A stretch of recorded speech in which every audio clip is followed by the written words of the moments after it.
It is just starting to rain, but I thought I'd take this moment to tell you about a little repair I'm going to be doing inside the Scamp, and also talk about Scamp quality. I have not been real happy with the quality of the Scamp. Every time I seem to go camping, I find something else that I don't like, and this is just the latest example.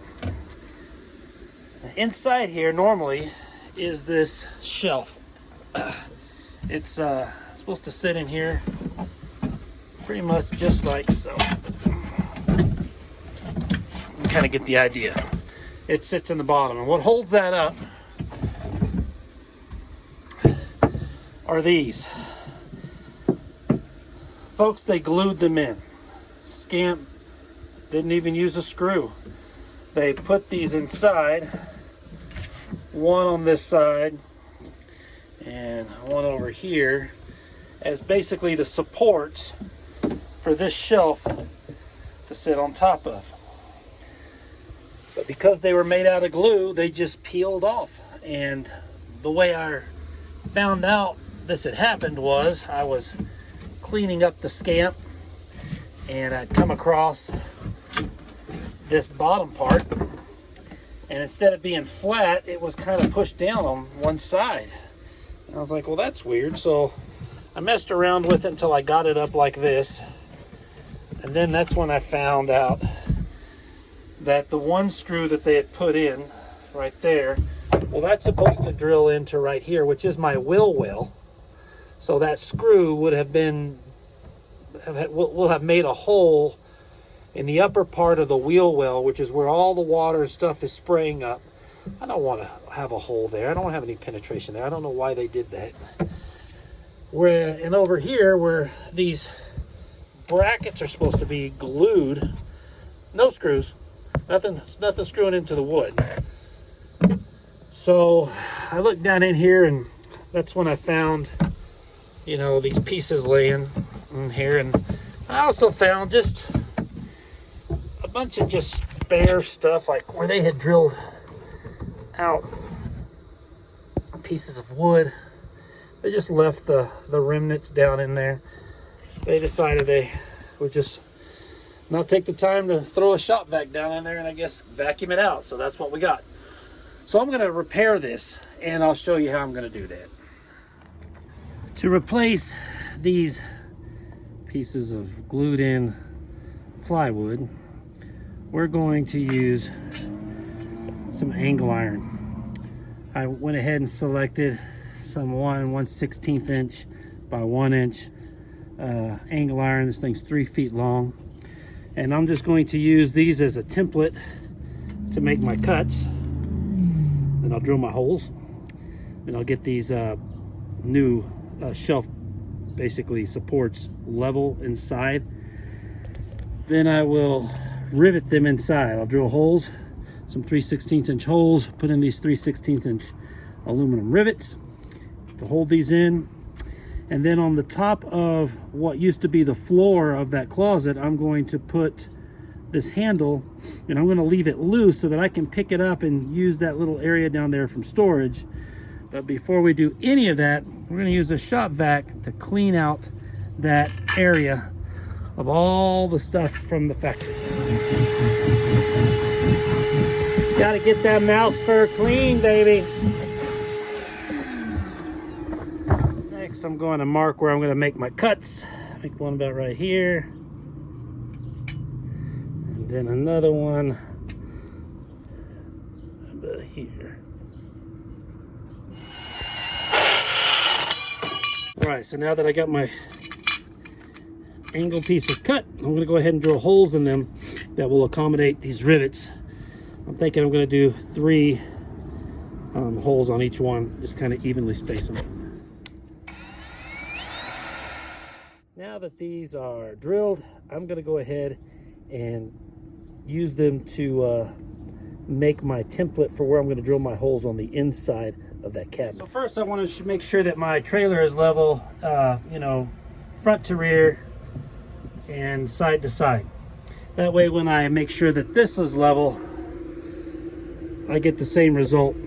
So I'm going to mess around with this. I'm going to work this until I get this level, and then I'm going to draw a line around the edges as my level marks. Okay, now with this level, I'm going to go ahead and mark my line around the top of this,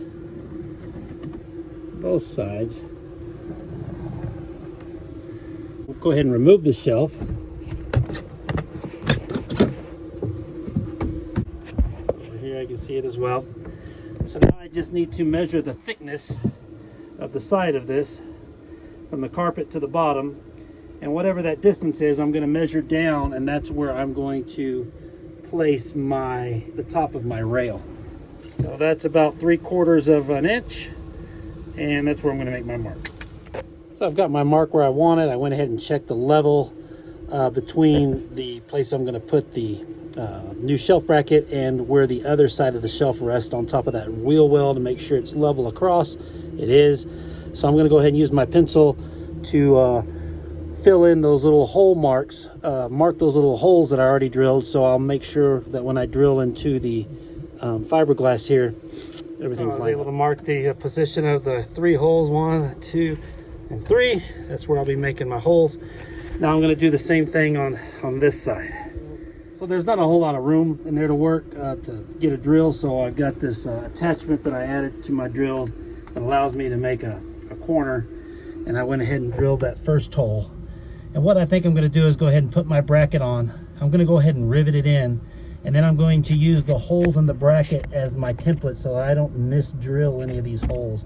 Looks like I started to drill this one and it kind of skipped around on me, so I want to use that bracket as a template. I'll show you what I mean in a second. I rivet through the hole, and I've got it going through the bracket on this side.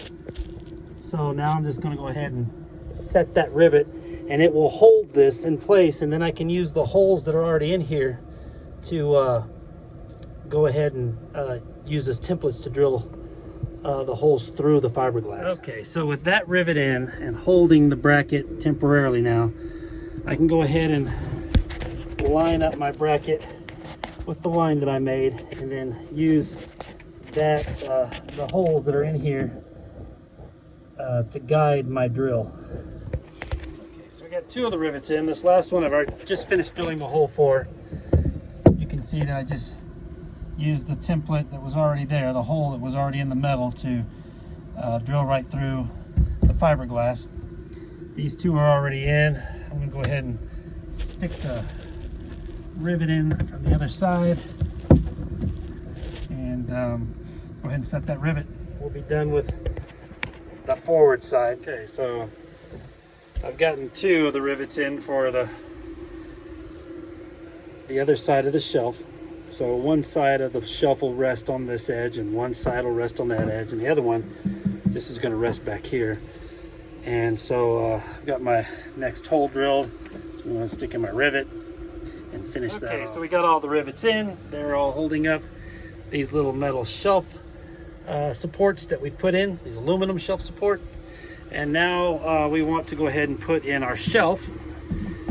The problem with the shelf has been that, you know, originally it was just designed to sit in here and there we go. It was just designed to kind of sit in here like so, sitting on top of those crappy wooden blocks. I'm going to use this for storage, but I want to have a way where I can easily pull this up. So that's why I got this little handle. My plan is just to go ahead and put the handle in right about here. I want it kind of close to the front so it kind of keeps things from sliding out. And I thought about putting it back here, but when I lift up back here, it's going to hit these places where it kind of comes out. So it's better that the pivot point is back here and I lift up right here in the front. So I'm going to go ahead and take this out and use the supplied hardware. This is about where I want it. I want it to sit far enough back from the front edge that the screws have plenty of bite without you know, losing grip, because it's right on the edge of the board. And I want it to kind of be centered on the end, on the opening here from left to right. So that's about it. Go ahead and use my impact driver to go ahead and sink these screws.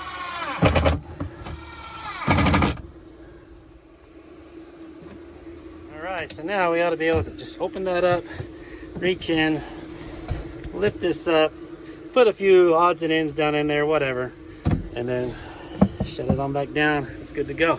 As I mentioned earlier, the way that the people at Scamp decided that they would hold this in is to drill a screw, and that screw head is underneath the mouse fur. You won't be able to see it, but if you lift this up, you'll be able to see the screw protruding through right here, and that screw goes into the mouse fur here, and it probably comes out and makes a hole inside the upper part of the wheel well on the driver's side. So this is where the hole is inside the wheel well. It's located right there. Let's see if I can zoom in on it for you. That's the hole that the guys at Scamp decided they would drill in to hold in a shelf right through your wheel well. So I'm going to get some caulking and use it to fill in that hole. Hopefully that'll seal it up. And so that screw, which is still protruding through the board, doesn't continue to poke through that hole which I'm about to caulk. I'm going to peel back the mouse fur like I have here and expose the head of that screw and just go ahead and remove it. There's the screw removed, and you can see from the rust on it that it was getting wet all the way up to even the part that was inside the wood. It wasn't doing any good in there. All right, with that screw out of there, go ahead and put my shelf back in. So that solved the problem, and it also added a little storage space. Also illustrates that Scamp could use a little bit of help on quality control. I hope this video reaches the people who install this shelf, makes them think about it. This is a better idea than using glued in wood. The glued in wood doesn't last. I don't know what this black part was, but it looks like there were maybe a couple of different types of glue used, a black one and a clear one.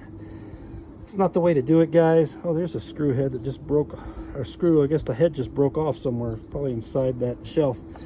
Better to go ahead and use a few rivets. I mean, you put rivets everywhere else on this thing, and use something lightweight and non-corrosive like these aluminum angle brackets. It'll give you a better fit and finish. It'll add some storage that you can add into your brochure, saying that you've got an extra storage compartment now.